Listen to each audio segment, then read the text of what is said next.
পরিচ্ছেদ ৩২৬। মসজিদে চিত হয়ে শোয়া।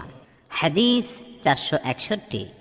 আবদুল্লাহ ইবনে মাসলামা রহমতুল্লাহ আলাইহির সনদে আব্বাদ ইবনে তামিম রহমতুল্লাহ আলাইহি তাঁর চাচা থেকে বর্ণনা করেন, তিনি অর্থাৎ তার চাচা রাসূলুল্লাহ সাল্লাল্লাহু আলাইহি ওয়াসাল্লামকে মসজিদে চিত হয়ে এক পায়ের উপর আরেক পা রেখে শুয়ে থাকতে দেখেছেন।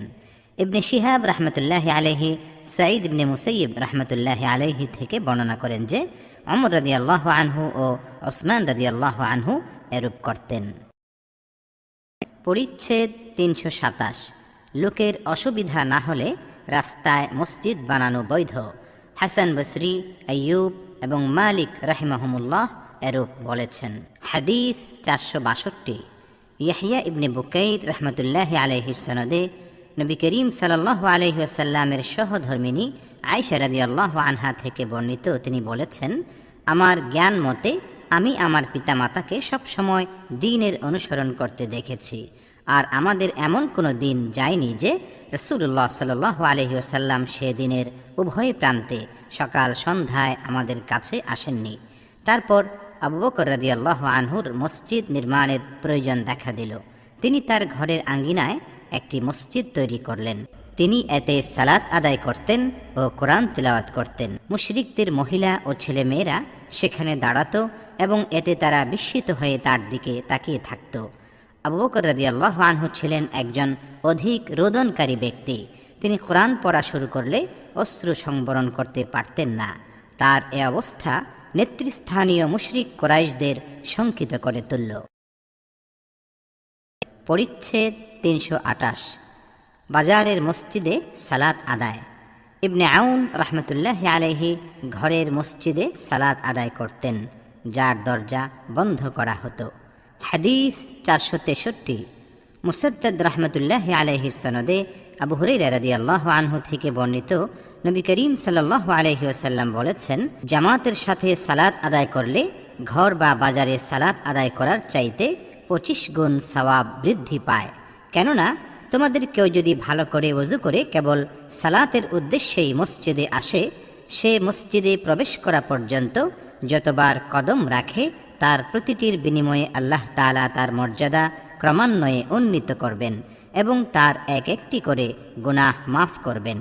আর মসজিদে প্রবেশ করে যতক্ষণ পর্যন্ত সালাতের অপেক্ষায় থাকে ততক্ষণ তাকে সালাতেই গণ্য করা হয়। আর সালাতের শেষে সে যতক্ষণ ওই স্থানে থাকে ততক্ষণ ফেরেশতাগণ তার জন্য এ বলে দোয়া করেন, ইয়া আল্লাহ তাকে ক্ষমা করুন, ইয়া আল্লাহ তাকে রহম করুন, যতক্ষণ সে কাউকে কষ্ট না দেয় এবং সেখানে ওযু ভঙ্গের কোনো কারণ না ঘটে। পরিচ্ছেদ ৩২৯। মসজিদ ও অন্যান্য স্থানে এক হাতের আঙ্গুল অন্য হাতের আঙ্গুলে প্রবেশ করানো। হাদিস ৪৬৪। হযরত হামিদ ইবনে ওমর রাহমাতুল্লাহি আলাইহির সনদে ইবনে ওমর বা ইবনে আমর রাদিয়াল্লাহু আনহুমা থেকে বর্ণিত, তিনি বলেন, রাসূল করিম সাল্লাল্লাহু আলাইহি ওয়াসাল্লাম এক হাতের আঙ্গুল আরেক হাতের আঙ্গুলে প্রবেশ করান। আসিম ইবনে আলী রাহমাতুল্লাহি আলাইহি থেকে বর্ণিত, আসিম ইবনে মুহাম্মদ রাহমাতুল্লাহি আলাইহি বলেন, আমি এ হাদিস আমার পিতা থেকে শুনেছিলাম, কিন্তু আমি তা স্মরণ রাখতে পারিনি। এরপর এ হাদিসটি আমাকে ঠিকভাবে বর্ণনা করেন ওয়াকিদ রাহমাতুল্লাহি আলাইহি তাঁর পিতা থেকে। তিনি বলেন, আমার পিতাকে বলতে শুনেছি যে আব্দুল্লাহ ইবনে আমর রাদিয়াল্লাহু আনহুমা বলেছেন যে রাসূলুল্লাহ সাল্লাল্লাহু আলাইহি ওয়াসাল্লাম ইরশাদ করেন, হে আব্দুল্লাহ ইবনে আমর, যখন তুমি নিকৃষ্ট লোকদের সাথে অবস্থান করবে তখন তোমার অবস্থা কি হবে? হুমায়দি রাহমাতুল্লাহি আলাইহি তাঁর আল জামিউ বাইনাস সহিহাইন গ্রন্থে ইবনে ওমর রাদিয়াল্লাহু আনহুমা থেকে বর্ণিত হাদিসে এরূপ বর্ণনা করেন, রাসূল করিম সাল্লাল্লাহু আলাইহি ওয়াসাল্লাম এক হাতের আঙ্গুল আরেক হাতের আঙ্গুলে প্রবেশ করান এবং বলেন, হে আব্দুল্লাহ, যখন তুমি নিকৃষ্ট লোকদের মধ্যে অবস্থান করবে তখন তোমার অবস্থা কি হবে? তাদের অঙ্গীকার পূরণ করা হবে না ও আমানতে খেয়ানত করা হবে এবং তাদের মতানৈক্য দেখা দেবে, আর তারা এরূপ হয়ে যাবে। এবং তিনি এক হাতের আঙ্গুল আরেক হাতে প্রবেশ করান। আব্দুল্লাহ রাদিয়াল্লাহু আনহু বললেন, ইয়া রাসূলুল্লাহ, তখন আমি কি করব? তিনি বললেন, যা তুমি শরীয়ত সম্মত বলে জানো তা গ্রহণ করবে, আর যা শরীয়ত বিরোধী বলে মনে করবে তা বর্জন করবে।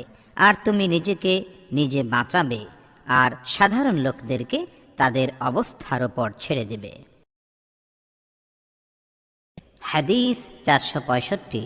খাল্লাদ ইবনে ইয়াহইয়া রাহমাতুল্লাহি আলাইহির সনদে আবু মুসা রাদিয়াল্লাহু আনহু থেকে বর্ণিত, নবী করিম সাল্লাল্লাহু আলাইহি ওয়াসাল্লাম বলেছেন, একজন মুমিন আরেকজন মুমিনের জন্য ইমারত তুল্য, যার এক অংশ অপর অংশকে শক্তিশালী করে থাকে। এ বলে তিনি এক হাতের আঙ্গুল অপর হাতের আঙ্গুলের মধ্যে প্রবেশ করালেন। হাদিস 466।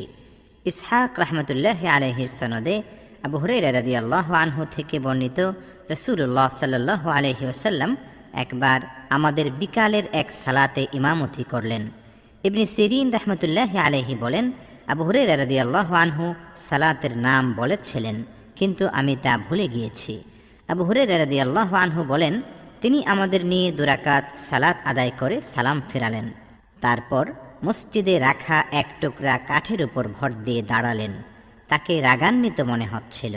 তিনি তার ডান হাত বাঁ হাতের উপর রেখে এক হাতের আঙ্গুল অপর হাতের আঙ্গুলের মধ্যে প্রবেশ করালেন, আর তার ডান গাল বাম হাতের পিঠের উপর রাখলেন। যাদের তাড়া ছিল তারা মসজিদের দরজা দিয়ে বাইরে চলে গেলেন। সাহাবীগণ বললেন, সালাত কি সংক্ষিপ্ত হয়ে গেছে? উপস্থিত লোকজনের মধ্যে আবু বকর রাদিয়াল্লাহু আনহু এবং ওমর রাদিয়াল্লাহু আনহু ও ছিলেন, কিন্তু তারা নবী করিম সাল্লাল্লাহু আলাইহি ওয়াসাল্লামের সঙ্গে কথা বলতে ভয় পেলেন। আর লোকজনের মধ্যে লম্বা হাত বিশিষ্ট এক ব্যক্তি ছিলেন, যাকে যুলইয়াদাইন বলা হতো। তিনি বললেন, ইয়া রাসূলুল্লাহ, আপনি কি ভুলে গেছেন নাকি সালাত সংক্ষেপ করা হয়েছে? তিনি বললেন, আমি ভুলিনি এবং সালাত সংক্ষেপও করা হয়নি। এরপর অন্যদের জিজ্ঞাসা করলেন, যুলইয়াদাইনের কথা কি ঠিক? তারা বললেন, হ্যাঁ। তারপর তিনি এগিয়ে এলেন এবং সালাতের বাদ পড়া অংশটুকু আদায় করলেন। তারপর সালাম ফিরালেন এবং তাকবীর বললেন এবং স্বাভাবিকভাবে সিজদার মতো বা একটু দীর্ঘ সিজদা করলেন। তারপর তাকবীর বলে মাথা উঠালেন। পরে আবার তাকবীর বললেন এবং স্বাভাবিকভাবে সিজদার মতো বা একটু দীর্ঘ সিজদা করলেন। তারপর তাকবীর বলে মাথা উঠালেন। লোকেরা প্রায়ই ইবনে সিরিন রাহমাতুল্লাহি আলাইহিকে জিজ্ঞাসা করত, পরে কি তিনি সালাম ফিরিয়েছিলেন? তখন ইবনে সিরিন রাহমাতুল্লাহি আলাইহি বলতেন, আমার কাছে বর্ণনা করা হয়েছে যে ইমরান ইবনে হুসাইন রাদিয়াল্লাহু আনহু বলেছেন, তারপর তিনি সালাম ফিরিয়েছিলেন। পরিচ্ছেদ 330। মদিনার রাস্তার মসজিদসমূহ এবং যে সকল স্থানে নবী করিম সাল্লাল্লাহু আলাইহি ওয়াসাল্লাম সালাত আদায় করেছিলেন। হাদিস 467। মুহাম্মদ ইবনে আবু বকর মুকদ্দমি রাহমাতুল্লাহি আলাইহির সনদে মুসা ইবনে উকবা রাহমাতুল্লাহি আলাইহি থেকে বর্ণিত, তিনি বলেন, আমি সালিম ইবনে আবদুল্লাহ রাদিয়াল্লাহু আনহুকে রাস্তার বিশেষ বিশেষ স্থান অনুসন্ধান করে সেসব স্থানে সালাত আদায় করতে দেখেছি, এবং তিনি বর্ণনা করতেন যে তার পিতাও এসব স্থানে সালাত আদায় করতেন, আর তিনিও রাসূলুল্লাহ সাল্লাল্লাহু আলাইহি ওয়াসাল্লামকে এসব স্থানে সালাত আদায় করতে দেখেছেন।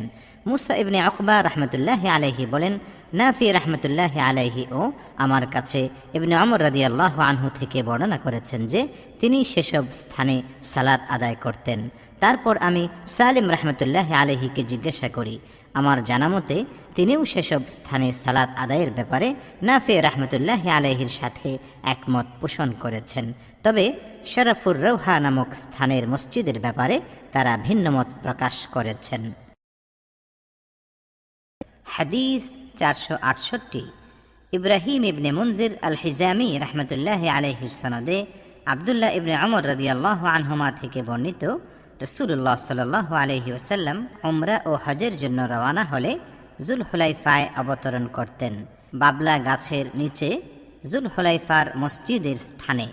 আর যখন কোনো যুদ্ধ থেকে অথবা হজ বা উমরা করে সেই পথে ফিরতেন, তখন উপত্যকার মাঝখানে অবতরণ করতেন। যখন উপত্যকার মাঝখান থেকে উপরের দিকে আসতেন, তখন উপত্যকার তীরে অবস্থিত পূর্ব নিম্ন ভূমিতে উট বসাতেন। সেখানে তিনি শেষ রাত থেকে ভোর পর্যন্ত বিশ্রাম করতেন। এ স্থানটি পাথরের উপর নির্মিত মসজিদের কাছে নয় এবং যে মসজিদ টিলার উপর তার নিকটেও নয়। এখানে ছিল একটি ঝিল, যার পাশে আব্দুল্লাহ রাদিয়াল্লাহু আনহু সালাত আদায় করতেন। এর ভেতরে কতগুলো বালির স্তূপ ছিল, আর রাসূলুল্লাহ সাল্লাল্লাহু আলাইহি ওয়াসাল্লাম এখানেই সালাত আদায় করতেন। তারপর নিম্নভূমিতে পানির প্রবাহ হয়ে আব্দুল্লাহ রাদিয়াল্লাহু আনহু যে স্থানে সালাত আদায় করতেন তা সমান করে দিয়েছে। আব্দুল্লাহ ইবনে আমর রাদিয়াল্লাহু আনহুমা নাফে রাহমাতুল্লাহি আলাইহিকে বলেছেন, নবী করিম সাল্লাল্লাহু আলাইহি ওয়াসাল্লাম শরফুর রওহার মসজিদের কাছে ছোট মসজিদের স্থানে সালাত আদায় করেছিলেন। রাসূল করিম সাল্লাল্লাহু আলাইহি ওয়াসাল্লাম যেখানে সালাত আদায় করেছিলেন, আব্দুল্লাহ রাদিয়াল্লাহু আনহু সে স্থানের পরিচয় দিতেন এই বলে যে, যখন তুমি মসজিদে সালাতে দাঁড়াবে তখন তা তোমার ডান দিকে, আর সেই মসজিদটি হলো যখন তুমি মদিনা থেকে মক্কা যাবে তখন তা ডান দিকের রাস্তার এক পাশে থাকবে। সে স্থান ও বড় মসজিদের মাঝখানে ব্যবধান হলো একটি ঢিল নিক্ষেপ পরিমাণ অথবা তার কাছাকাছি। আর ইবনে আমর রাদিয়াল্লাহু আনহুমা রওহার শেষ মাথায় ইরক অর্থাৎ ছোট পাহাড়ের কাছে সালাত আদায় করতেন। সেই ইরকের শেষ প্রান্ত হলো রাস্তার পাশে মসজিদের কাছাকাছি মক্কা যাওয়ার পথে রওহা ও মক্কার মধ্যবর্তী স্থানে অবস্থিত। এখানে একটি মসজিদ নির্মিত হয়েছে। আব্দুল্লাহ ইবনে আমর রাদিয়াল্লাহু আনহুমা এই মসজিদে সালাত আদায় করতেন না, বরং সেটাকে তিনি বাম দিকে ও পেছনে ফেলে অগ্রসর হয়ে ইরকের নিকটে সালাত আদায় করতেন। আর আব্দুল্লাহ রাদিয়াল্লাহু আনহু রওহা থেকে বেরিয়ে ওই স্থানে পৌঁছার আগে জোহরের সালাত আদায় করতেন না, সেখানে পৌঁছে জোহর আদায় করতেন। আর মক্কা থেকে আসার সময় এ পথে ভোরের 1 ঘন্টা আগে বা শেষ রাতে আসলে তথায় অবস্থান করে ফজরের সালাত আদায় করতেন। আব্দুল্লাহ রাদিয়াল্লাহু আনহু আরও বর্ণনা করেন, নবী করিম সাল্লাল্লাহু আলাইহি ওয়াসাল্লাম রুয়াইসার নিকটে রাস্তার ডান দিকে রাস্তা সংলগ্ন প্রশস্ত সমতল ভূমিতে একটা বিরাট গাছের নিচে অবস্থান করতেন। তারপর তিনি রুয়াইসার ডাকঘরের 2 মাইল দূরে টিলার পাশ দিয়ে রওনা হতেন। বর্তমানে গাছটির উপরের অংশ ভেঙে গিয়ে মাঝখানে ঝুঁকে গেছে। গাছের কাণ্ড এখনও দাঁড়িয়ে আছে, আর তার আশেপাশে অনেকগুলো বালির স্তূপ বিস্তৃত রয়েছে। আব্দুল্লাহ ইবনে আমর রাদিয়াল্লাহু আনহুমা আরও বর্ণনা করেছেন, আরজ গ্রামের পরে পাহাড়ের দিকে যেতে যে উচ্চভূমি রয়েছে তার পাশে নবী করিম সাল্লাল্লাহু আলাইহি ওয়াসাল্লাম সালাত আদায় করেছেন। এই মসজিদের পাশে 2-3টি কবর আছে। এসব কবরে পাথরের বড় বড় খণ্ড পড়ে আছে। রাস্তার ডান পাশে গাছের নিকটেই তা অবস্থিত। দুপুরের পর সূর্য ঢলে পড়লে আব্দুল্লাহ রাদিয়াল্লাহু আনহু আরজের দিক থেকে এসে গাছের পাশ দিয়ে যেতেন এবং ওই মসজিদে জোহরের সালাত আদায় করতেন। আব্দুল্লাহ ইবনে আমর রাদিয়াল্লাহু আনহুমা আরও বর্ণনা করেছেন যে, রাসূলুল্লাহ সাল্লাল্লাহু আলাইহি ওয়াসাল্লাম সে রাস্তার বাঁ দিকে বিরাট গাছগুলির কাছে অবতরণ করেন, যা হারসা পাহাড়ের নিকটবর্তী নিম্নভূমির দিকে চলে গেছে। সেই নিম্নভূমিটি হারসার এক প্রান্তের সাথে মিলিত। এখান থেকে সাধারণ সড়কের দূরত্ব প্রায় 1 তীর নিক্ষেপের পরিমাণ।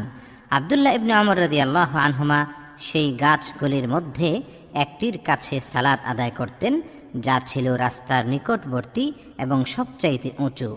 আব্দুল্লাহ ইবনে আমর রাদিয়াল্লাহু আনহুমা আরও বর্ণনা করেছেন যে, রাসূল করিম সাল্লাল্লাহু আলাইহি ওয়াসাল্লাম অবতরণ করতেন মাররুজ জাহরান উপত্যকার শেষ প্রান্তে নিম্নভূমিতে, যা মদিনার দিকে যেতে ছোট পাহাড়গুলোর নিচে অবস্থিত। তিনি সে নিম্নভূমির মাঝখানে অবতরণ করতেন। এটা মক্কা যাওয়ার পথে বাম পাশে থাকে। রাসূলুল্লাহ সাল্লাল্লাহু আলাইহি ওয়াসাল্লামের মঞ্জিল ও রাস্তার মাঝে দূরত্ব 1 পাথর নিক্ষেপ পরিমাণ। আব্দুল্লাহ ইবনে আমর রাদিয়াল্লাহু আনহুমা তাকে আরও বলেছেন যে, রাসূল করিম সাল্লাল্লাহু আলাইহি ওয়াসাল্লাম জুতুয়ায় অবতরণ করতেন এবং এখানেই রাত যাপন করতেন, আর মক্কায় আসার পথে এখানেই ফজরের সালাত আদায় করতেন। রাসূলুল্লাহ সাল্লাল্লাহু আলাইহি ওয়াসাল্লামের সালাত আদায়ের সেই স্থানটা ছিল একটা বড় টিলার উপরে, যেখানে মসজিদ নির্মিত হয়েছে সেখানে নয়, বরং তার নিচে একটা বড় টিলার উপর। আব্দুল্লাহ ইবনে আমর রাদিয়াল্লাহু আনহুমা তাদের কাছে আরও বর্ণনা করেছেন যে, রাসূল করিম সাল্লাল্লাহু আলাইহি ওয়াসাল্লাম পাহাড়ের দুটো প্রবেশ পথ সামনে রাখতেন, যা তার ও দীর্ঘ পাহাড়ের মাঝখানে কাবার দিকে রয়েছে। বর্তমানে সেখানে যে মসজিদ নির্মিত হয়েছে সেটিকে তিনি ইবনে ওমর রাদিয়াল্লাহু আনহুমা টিলার প্রান্তের মসজিদটির বাম পাশে রাখতেন, আর নবী করিম সাল্লাল্লাহু আলাইহি ওয়াসাল্লামের সালাতের স্থান ছিল এর নিচে কালো টিলার উপরে। টিলা থেকে প্রায় 10 হাত দূরে দুটো পাহাড়ের প্রবেশ পথ, যা তোমার ও কাবার মাঝখানে রয়েছে, সামনে রেখে তুমি সালাত আদায় করবে। পরিচ্ছেদ 331। ইমামের সূত্রাই মুক্তাদির জন্য যথেষ্ট। হাদিস 469। আব্দুল্লাহ ইবনে ইউসুফ রাহমাতুল্লাহি আলাইহির সনদে আব্দুল্লাহ ইবনে আব্বাস রাদিয়াল্লাহু আনহুমা থেকে বর্ণিত, তিনি বলেন, আমি একটা মাদি গাধার উপর সওয়ার হয়ে এলাম। তখন আমি ছিলাম সাবালক হওয়ার নিকটবর্তী। রাসূলুল্লাহ সাল্লাল্লাহু আলাইহি ওয়াসাল্লাম সামনে দেয়াল ব্যতীত অন্য কিছুকে সূত্রা বানিয়ে মিনায় লোকদের নিয়ে সালাত আদায় করছিলেন। কাতারের কিছু অংশ অতিক্রম করে আমি সাওয়ারি থেকে অবতরণ করলাম। গাধীটিকে চড়াতে দিয়ে আমি কাতারে শামিল হয়ে গেলাম। আমাকে কেউ এ কাজে বাধা দেয়নি। হাদিস 470। ইসহাক রাহমাতুল্লাহি আলাইহির সনদে ইবনে ওমর রাদিয়াল্লাহু আনহুমা থেকে বর্ণিত, রাসূলুল্লাহ সাল্লাল্লাহু আলাইহি ওয়াসাল্লাম ঈদের দিন যখন বের হতেন তখন তার সামনে ছোট নেজা বা বল্লম পুঁতে রাখতে নির্দেশ দিতেন। সেদিকে মুখ করে তিনি সালাত আদায় করতেন, আর লোকজন তার পেছনে দাঁড়াত। সফরেও তিনি তাই করতেন। এ থেকে শাসকগণও এটা অবলম্বন করেছেন। হাদিস 471। আবুল ওয়ালিদ রাহমাতুল্লাহি আলাইহির সনদে আউন ইবনে আবু জুহাইফা রাহমাতুল্লাহি আলাইহি থেকে বর্ণিত, তিনি বলেন, আমি আমার পিতাকে বলতে শুনেছি যে নবী করিম সাল্লাল্লাহু আলাইহি ওয়াসাল্লাম সাহাবীগণকে নিয়ে বাতহা নামক স্থানে জোহরের 2 রাকাত ও আসরের 2 রাকাত সালাত আদায় করেন। তখন তার সামনে ছড়ি পুঁতে রাখা হয়েছিল। তার সম্মুখ দিয়ে সূত্রার বাইরে মহিলা ও গাধা চলাচল করত। পরিচ্ছেদ 332। মুসল্লি ও সূত্রার মাঝখানে কি পরিমাণ দূরত্ব থাকা উচিত? হাদিস 472। আমর ইবনে জুরারা রাহমাতুল্লাহি আলাইহির সনদে সাহল ইবনে সাদ রাদিয়াল্লাহু আনহু থেকে বর্ণিত, তিনি বলেন, রাসূলুল্লাহ সাল্লাল্লাহু আলাইহি ওয়াসাল্লামের সালাতের স্থান ও দেয়ালের মাঝখানে একটা বকরি চলার মতো ব্যবধান ছিল। হাদিস 473। মক্কি ইবনে ইব্রাহিম রাহমাতুল্লাহি আলাইহির সনদে সালামা রাদিয়াল্লাহু আনহু থেকে বর্ণিত, তিনি বলেন, মসজিদের দেয়াল ছিল মিম্বরের এত কাছে যে মাঝখান দিয়ে একটা বকরির চলাচলও কঠিন ছিল। টিকা: সূত্রা সম্পর্কিত হাদিস দ্বয় দ্বারা বোঝা যায় যে মুসল্লি এবং সূত্রার মাঝখানে ব্যবধান খুব কম থাকা চাই, যাতে কেউ নামাজের সামনে দিয়ে সহজে অতিক্রম করতে না পারে, বরং সূত্রার বাইরের অংশ দিয়ে মানুষ যেন সহজে চলাচল করতে পারে। পরিচ্ছেদ 333। বর্ষা সামনে রেখে সালাত আদায়। হাদিস 474। মুসাদ্দাদ রাহমাতুল্লাহি আলাইহির সনদে আব্দুল্লাহ ইবনে ওমর রাদিয়াল্লাহু আনহুমা থেকে বর্ণিত, নবী করিম সাল্লাল্লাহু আলাইহি ওয়াসাল্লামের সামনে বর্ষা পুঁতে রাখা হতো, আর তিনি সেদিকে সালাত আদায় করতেন। পরিচ্ছেদ 334। লৌহযুক্ত ছড়ি সামনে রেখে সালাত আদায়। হাদিস 475।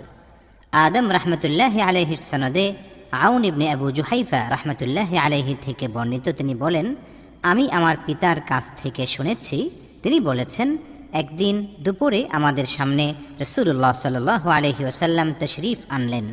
তাকে ওযুর পানি দেওয়া হলো। তিনি ওযু করলেন এবং আমাদের নিয়ে জোহর ও আসরের সালাত আদায় করলেন।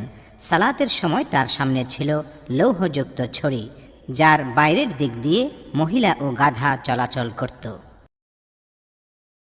হাদিস 476। মুহাম্মদ ইবনে হাতিম ইবনে বাজি রাহমাতুল্লাহি আলাইহির সনদে আনাস ইবনে মালিক রাদিয়াল্লাহু আনহু থেকে বর্ণিত, তিনি বলেন, নবী করিম সাল্লাল্লাহু আলাইহি ওয়াসাল্লাম যখন প্রাকৃতিক প্রয়োজনে বের হতেন তখন আমি ও একজন বালক তার পেছনে যেতাম, আর আমাদের সাথে থাকত একটা লাঠি বা একটা ছড়ি অথবা একটা ছোট নেজা, আরও থাকত একটা পানির পাত্র। তিনি তার প্রয়োজন সেরে নিলে আমরা তাকে ওই পাত্রটি দিতাম।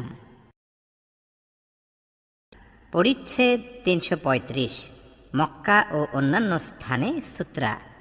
হাদিস ৪৭৭। সুলাইমান ইবনে হারব রাহমাতুল্লাহ আলাইহির সনদে আবু জুহাইফা রাদিয়াল্লাহু আনহু থেকে বর্ণিত, তিনি বলেন, একদিন দুপুরে রাসূলুল্লাহ সাল্লাল্লাহু আলাইহি ওয়াসাল্লাম আমাদের সামনে তশরিফ আনলেন। তিনি বাতহা নামক স্থানে জোহর ও আসরের সালাত দু রাকাত করে আদায় করলেন। তখন তার সামনে একটা লৌহযুক্ত ছড়ি পুঁতে রাখা হয়েছিল। তিনি যখন ওযু করছিলেন তখন সাহাবীগণ তার ওযুর পানি নিজেদের শরীরে বরকতের জন্য মাসেহ করতে লাগলেন। পরিচ্ছেদ ৩৩৬। স্তম্ভ বা থাম সামনে রেখে সালাত আদায়। ওমর রাদিয়াল্লাহু আনহু বলেন, বাক্যালাপে রত ব্যক্তিদের চাইতে মুসল্লিরাই স্তম্ভ সামনে রাখার বেশি অধিকারী। একসময় ইবনে ওমর রাদিয়াল্লাহু আনহুমা দেখলেন এক ব্যক্তি দুটো স্তম্ভের মাঝখানে সালাত আদায় করছে। তখন তিনি তাকে একটি স্তম্ভের কাছে এনে বললেন, এটি সামনে রেখে সালাত আদায় করো। হাদিস ৪৭৮। মক্কি ইবনে ইব্রাহিম রাহমাতুল্লাহ আলাইহির সনদে ইয়াজিদ ইবনে আবু উবাইদ রাহমাতুল্লাহ আলাইহি থেকে বর্ণিত, তিনি বলেন, আমি সালামা ইবনুল আকওয়া রাদিয়াল্লাহু আনহুর কাছে আসতাম। তিনি সর্বদা মসজিদে নববীর সেই স্তম্ভের কাছে সালাত আদায় করতেন যা ছিল মুসহাফের নিকটবর্তী। আমি তাকে বললাম, হে আবু মুসলিম, আমি আপনাকে সর্বদা এই স্তম্ভ খুঁজে বের করে সামনে রেখে সালাত আদায় করতে দেখি, এর কারণ কি? তিনি বললেন, আমি নবী করিম সাল্লাল্লাহু আলাইহি ওয়াসাল্লামকে এটি খুঁজে বের করে এর কাছে সালাত আদায় করতে দেখেছি। হাদিস ৪৭৯। কবিসা রাহমাতুল্লাহ আলাইহির সনদে আনাস ইবনে মালিক রাদিয়াল্লাহু আনহু থেকে বর্ণিত, তিনি বলেন, আমি নবী করিম সাল্লাল্লাহু আলাইহি ওয়াসাল্লামের বিশিষ্ট সাহাবীদেরকে দেখেছি যারা মাগরিবের সময় দ্রুত স্তম্ভের কাছে যেতেন, অর্থাৎ মাগরিবের আজানের সাথে সাথে তারা দুরাকাত নফল আদায়ের জন্য স্তম্ভের কাছে যেতেন। শুআবা রাহমাতুল্লাহ আলাইহি, আমর রাহমাতুল্লাহ আলাইহি সূত্রে আনাস রাদিয়াল্লাহু আনহু থেকে এই হাদিসে অতিরিক্ত বলেছেন যে নবী করিম সাল্লাল্লাহু আলাইহি ওয়াসাল্লাম যতক্ষণ না হুজরা থেকে বের হয়ে আসতেন। পরিচ্ছেদ ৩৩৭। জামাত ব্যতীত স্তম্ভসমূহের মাঝখানে সালাত আদায় করা। হাদিস ৪৮০। মুসা ইবনে ইসমাইল রাহমাতুল্লাহ আলাইহির সনদে ইবনে ওমর রাদিয়াল্লাহু আনহুমা থেকে বর্ণিত, তিনি বলেন, নবী করিম সাল্লাল্লাহু আলাইহি ওয়াসাল্লাম বাইতুল্লাহ শরীফে প্রবেশ করেছিলেন, আর তার সঙ্গে ছিলেন উসামা ইবনে যায়েদ রাদিয়াল্লাহু আনহু, ওসমান ইবনে তালহা রাদিয়াল্লাহু আনহু এবং বিলাল রাদিয়াল্লাহু আনহু। তিনি অনেকক্ষণ ভেতরে ছিলেন, তারপর বের হলেন, আর আমিই প্রথম ব্যক্তি যে তারপরে প্রবেশ করেছে। আমি বিলাল রাদিয়াল্লাহু আনহুকে জিজ্ঞাসা করলাম, নবী করিম সাল্লাল্লাহু আলাইহি ওয়াসাল্লাম কোথায় সালাত আদায় করেছেন? তিনি জবাব দিলেন, সামনের দুই স্তম্ভের মাঝে। হাদিস ৪৮১। আব্দুল্লাহ ইবনে ইউসুফ রাহমাতুল্লাহ আলাইহির সনদে আব্দুল্লাহ ইবনে ওমর রাদিয়াল্লাহু আনহুমা থেকে বর্ণিত, রাসূলুল্লাহ সাল্লাল্লাহু আলাইহি ওয়াসাল্লাম আর উসামা ইবনে যায়েদ, বেলাল এবং ওসমান ইবনে তালহা হাজাবি রাদিয়াল্লাহু আনহুম কাবা শরীফে প্রবেশ করলেন। নবী করিম সাল্লাল্লাহু আলাইহি ওয়াসাল্লামের প্রবেশের সাথে সাথে ওসমান রাদিয়াল্লাহু আনহু কাবার দরজা বন্ধ করে দিলেন। তারা কিছুক্ষণ ভেতরে ছিলেন। বেলাল রাদিয়াল্লাহু আনহু বের হলে আমি তাকে জিজ্ঞাসা করলাম, নবী করিম সাল্লাল্লাহু আলাইহি ওয়াসাল্লাম কি করলেন? তিনি জবাব দিলেন, একটা স্তম্ভ বাম দিকে, একটা স্তম্ভ ডান দিকে, আর ৩টা স্তম্ভ পেছনে রাখলেন। আর তখন বাইতুল্লাহ ছিল ৬টি স্তম্ভ বিশিষ্ট। তারপর তিনি সালাত আদায় করলেন। ইমাম বুখারী রাহমাতুল্লাহ আলাইহি বলেন, ইসমাইল রাহমাতুল্লাহ আলাইহি আমার কাছে বর্ণনা করেন যে ইমাম মালিক রাহমাতুল্লাহ আলাইহি বলেছেন যে তার ডান পাশে, অর্থাৎ নবী করিম সাল্লাল্লাহু আলাইহি ওয়াসাল্লামের ডান পাশে দুটো স্তম্ভ ছিল। পরিচ্ছেদ ৩৩৮। শিরোনামবিহীন। হাদিস ৪৮২। ইব্রাহিম ইবনে মুনজির রাহমাতুল্লাহ আলাইহির সনদে নাফে রাহমাতুল্লাহ আলাইহি থেকে বর্ণিত, আব্দুল্লাহ রাদিয়াল্লাহু আনহু যখন কাবা শরীফে প্রবেশ করতেন তখন সামনের দিকে চলতে থাকতেন এবং দরজা পেছনে রাখতেন। এভাবে এগিয়ে গিয়ে যেখানে তার এবং দেওয়ালের মাঝে প্রায় 3 হাত পরিমাণ ব্যবধান থাকত, সেখানে তিনি সালাত আদায় করতেন। তিনি সে স্থানেই সালাত আদায় করতে চাইতেন যেখানে নবী করিম সাল্লাল্লাহু আলাইহি ওয়াসাল্লাম সালাত আদায় করেছিলেন বলে বেলাল রাদিয়াল্লাহু আনহু তাকে খবর দিয়েছিলেন। তিনি বলেন, কাবা ঘরের যে কোনো প্রান্তে ইচ্ছা সালাত আদায় করায় আমাদের কারো কোনো দোষ নেই। পরিচ্ছেদ 339। উটনি, উট, গাছ ও হাওদা সামনে রেখে সালাত আদায় করা। হাদিস 483।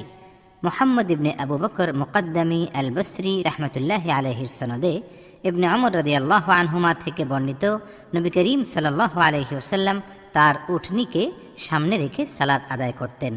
রাবি নাফি রাহমাতুল্লাহি আলাইহি বলেন, আমি আব্দুল্লাহ ইবনে ওমর রাদিয়াল্লাহু আনহুমাকে জিজ্ঞাসা করলাম, যখন সওয়ারি নাড়াচাড়া করত তখন তিনি কি করতেন?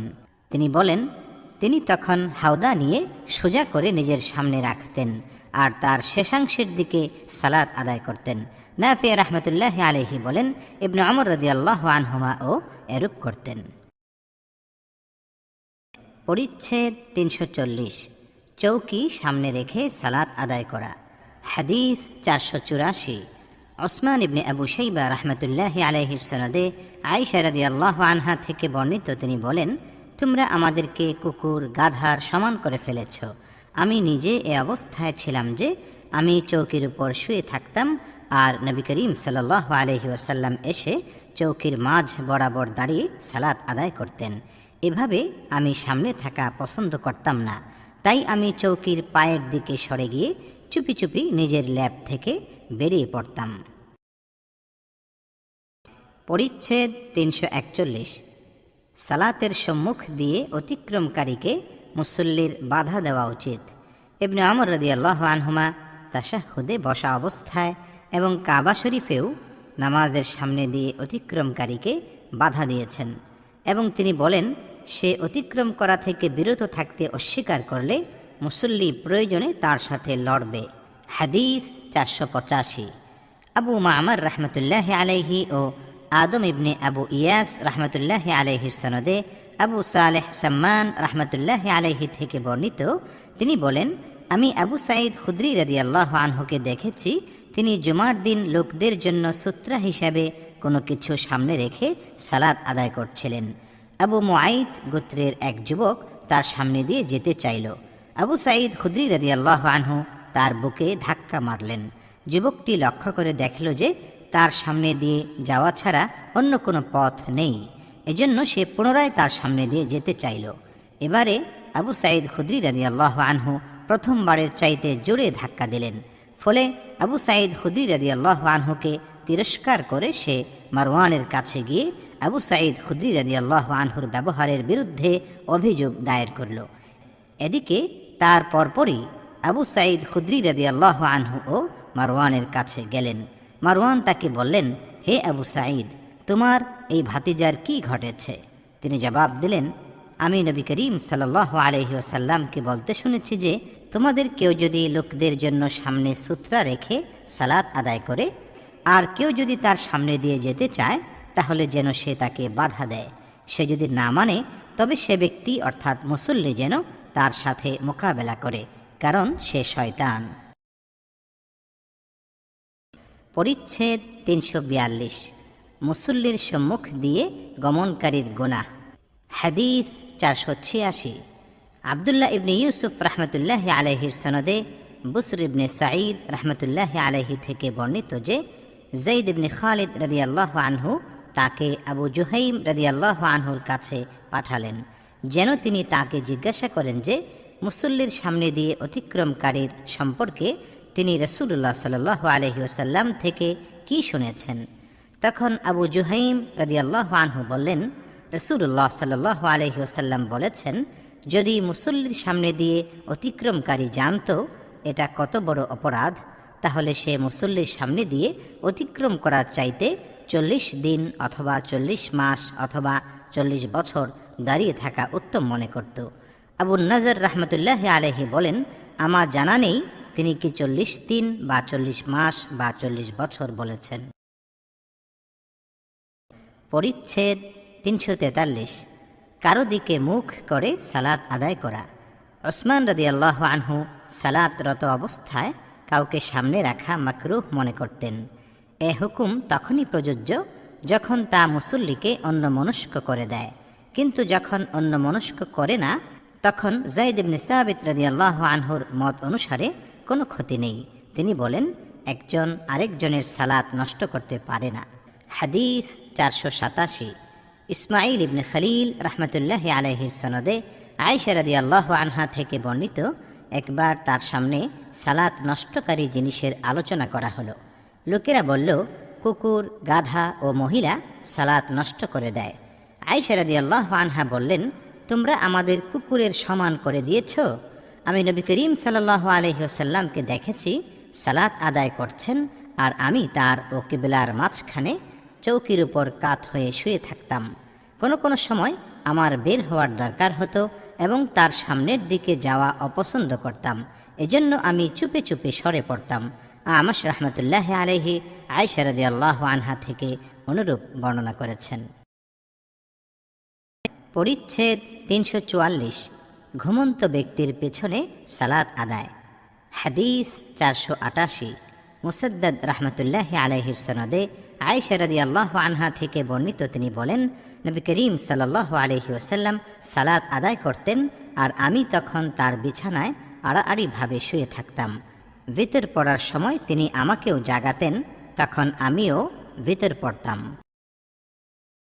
পরিচ্ছেদ 345। মহিলার পেছনে থেকে নফল সালাত আদায়। হাদিস 489। আব্দুল্লাহ ইবনে ইউসুফ রাহমাতুল্লাহি আলাইহির সনদে নবী করিম সাল্লাল্লাহু আলাইহি ওয়াসাল্লামের সহধর্মিনী আয়েশা রাদিয়াল্লাহু আনহা থেকে বর্ণিত, তিনি বলেন, আমি রাসূলুল্লাহ সাল্লাল্লাহু আলাইহি ওয়াসাল্লামের সামনে শুয়ে থাকতাম, আর আমার পা দুটো থাকতো তার কিবলার দিকে। তিনি যখন সিজদা করতেন তখন আমাকে টুকা দিতেন, আর আমি আমার পা সরিয়ে নিতাম। তিনি দাঁড়িয়ে গেলে পুনরায় পা দুটো প্রসারিত করে দিতাম। আয়েশা রাদিয়াল্লাহু আনহা বলেন, তখন ঘরে কোনো বাতি ছিল না। পরিচ্ছেদ 346। কোনো কিছু সালাত নষ্ট করে না বলে যিনি মত পোষণ করেন। হাদিস 490। ওমর ইবনে হাফস রাহমাতুল্লাহি আলাইহির সনদে আয়েশা রাদিয়াল্লাহু আনহা থেকে বর্ণিত, তার সামনে সালাত নষ্টকারী কুকুর, গাধা ও মহিলা সম্বন্ধে আলোচনা চলছিল। আয়েশা রাদিয়াল্লাহু আনহা বললেন, তোমরা আমাদেরকে গাধা ও কুকুরের সাথে তুলনা করছ?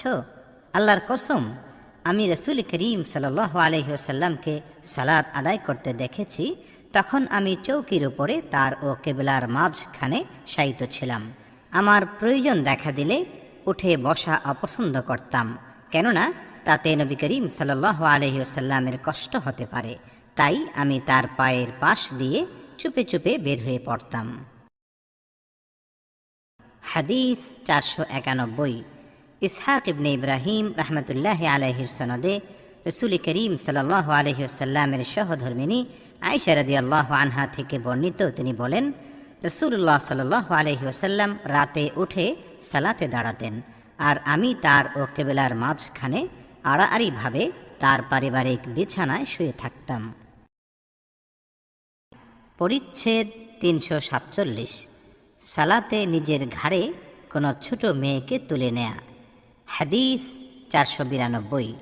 আব্দুল্লাহ ইবনে ইউসুফ রাহমাতুল্লাহি আলাইহির সনদে আবু কাতাদা আনসারী রাদিয়াল্লাহু আনহু থেকে বর্ণিত, রাসূলুল্লাহ সাল্লাল্লাহু আলাইহি ওয়াসাল্লাম তার মেয়ে যায়নব রাদিয়াল্লাহু আনহার গর্ভজাত ও আবুল আস ইবনে রবিআ ইবনে আবদে শামস এর ঔরসজাত কন্যা উমামা রাদিয়াল্লাহু আনহাকে কাঁধে নিয়ে সালাত আদায় করতেন। তিনি যখন সিজদায় যেতেন তখন তাকে রেখে দিতেন, আর যখন দাঁড়াতেন তখন তাকে তুলে নিতেন। পরিচ্ছেদ 348। এমন বিছানা সামনে রেখে সালাত আদায় করা যাতে ঋতুবতী মহিলা রয়েছে। হাদিস 493। আমর ইবনে জুরারা রাহমাতুল্লাহি আলাইহির সনদে মাইমুনা বিনতে হারিস রাদিয়াল্লাহু আনহা থেকে বর্ণিত, তিনি বলেন, আমার বিছানা নবী করিম সাল্লাল্লাহু আলাইহি ওয়াসাল্লামের মুসাল্লার বরাবর ছিল, আর আমি আমার বিছানায় থাকা অবস্থায় কোনো কোনো সময় তার কাপড় আমার গায়ের উপর এসে পড়ত। হাদিস 494। আবু নু'মান রাহমাতুল্লাহ আলাইহির সনদে মাইমুনা রাদিয়াল্লাহু আনহা থেকে বর্ণিত, তিনি বলেন, রাসূল করিম সাল্লাল্লাহু আলাইহি ওয়াসাল্লাম সালাত আদায় করতেন আর আমি তার পাশে শুয়ে থাকতাম। তিনি যখন সিজদা করতেন তখন তার কাপড় আমার গায়ের উপর পড়ত। সে সময় আমি হায়েজ অবস্থায় ছিলাম।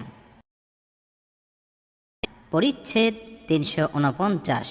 সিজদার সুবিধার্থে নিজ স্ত্রীকে সিজদার সময় স্পর্শ করা।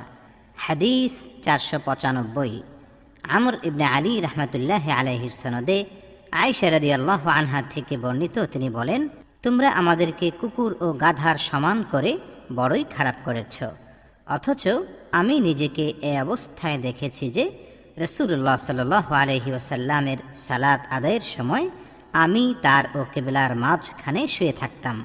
তিনি যখন সিজদা করার ইচ্ছা করতেন তখন আমার পা দুটোতে টোকা দিতেন, আমি তখন আমার পা দুটো গুটিয়ে নিতাম। পরিচ্ছেদ 350। মুসল্লির দেহ থেকে মহিলা কর্তৃক নাপাকি পরিষ্কার করা। হাদিস 496। আহমদ ইবনে ইসহাক সারমারি রাহমাতুল্লাহ আলাইহির সনদে আব্দুল্লাহ ইবনে মাসউদ রাদিয়াল্লাহু আনহু থেকে বর্ণিত, তিনি বলেন, একবার রাসূলুল্লাহ সাল্লাল্লাহু আলাইহি ওয়াসাল্লাম কাবার নিকটে দাঁড়িয়ে সালাত আদায় করছিলেন আর কুরাইশের একদল তাদের মজলিসে ছিল। এমন সময় তাদের একজন বলল, তোমরা কি এই রিয়াকারকে দেখনি? তোমাদের এমন কে আছে যে অমুক গোত্রের উট জবেহ করার স্থান পর্যন্ত যেতে রাজি? সেখান থেকে গোবর, রক্ত ও গর্ভাশয় নিয়ে এসে অপেক্ষায় থাকবে। যখন এ ব্যক্তি সিজদায় যাবে তখন এগুলো তার দুই কাঁধের মাঝখানে রেখে দেবে। এ কাজের জন্য তাদের চরম হতভাগা ব্যক্তি উকবা ইবনে আবু মুআইত উঠে দাঁড়ালো এবং তা নিয়ে আসলো। যখন রাসূলুল্লাহ সাল্লাল্লাহু আলাইহি ওয়াসাল্লাম সিজদায় গেলেন তখন সে তার দু কাঁধের মাঝখানে সেগুলো রেখে দিল। রাসূল করিম সাল্লাল্লাহু আলাইহি ওয়াসাল্লাম সিজদায় স্থির রয়ে গেলেন। এতে তারা হাসাহাসি করতে লাগল, এমনকি হাসতে হাসতে একজন অপরজনের গায়ের উপর লুটিয়ে পড়তে লাগল। এই অবস্থা দেখে এক ব্যক্তি ফাতেমা রাদিয়াল্লাহু আনহার কাছে গেল। তিনি তখন ছোট বালিকা ছিলেন। তিনি দৌড়ে চলে আসলেন। তখনও রাসূল করিম সাল্লাল্লাহু আলাইহি ওয়াসাল্লাম সিজদারত ছিলেন। ফাতেমা রাদিয়াল্লাহু আনহা সেগুলো তাঁর উপর থেকে ফেলে দিলেন এবং মুশরিকদের লক্ষ্য করে মন্দ বাক্য বলতে লাগলেন। যখন রাসূলুল্লাহ সাল্লাল্লাহু আলাইহি ওয়াসাল্লাম সালাত শেষ করলেন তখন তিনি বললেন, আয় আল্লাহ, তুমি কুরাইশদের পাকড়াও করো। আল্লাহ, তুমি কুরাইশদের পাকড়াও করো। ইয়া আল্লাহ, তুমি কুরাইশদের পাকড়াও করো। তারপর তিনি নাম ধরে বললেন, হে আল্লাহ, তুমি আমর ইবনে হিশাম, উতবা ইবনে রবিআ, শাইবা ইবনে রবিআ, ওয়ালিদ ইবনে উতবা, উমাইয়া ইবনে খালফ, উকবা ইবনে আবু মুআইত এবং উমারা ইবনে ওয়ালিদকে পাকড়াও করো বা ধরো। আব্দুল্লাহ ইবনে মাসউদ রাদিয়াল্লাহু আনহু বলেন, আল্লাহর কসম, আমি এদের সবাইকে বদর যুদ্ধের দিন নিহত লাশ হয়ে পড়ে থাকতে দেখেছি। তারপর তাদের হিচড়ে বদরের কুয়ায় নিক্ষেপ করা হয়। তারপর রাসূলুল্লাহ সাল্লাল্লাহু আলাইহি ওয়াসাল্লাম বলতেন, এই কুয়াবাসীদের উপর চিরকালের জন্য অভিশাপ।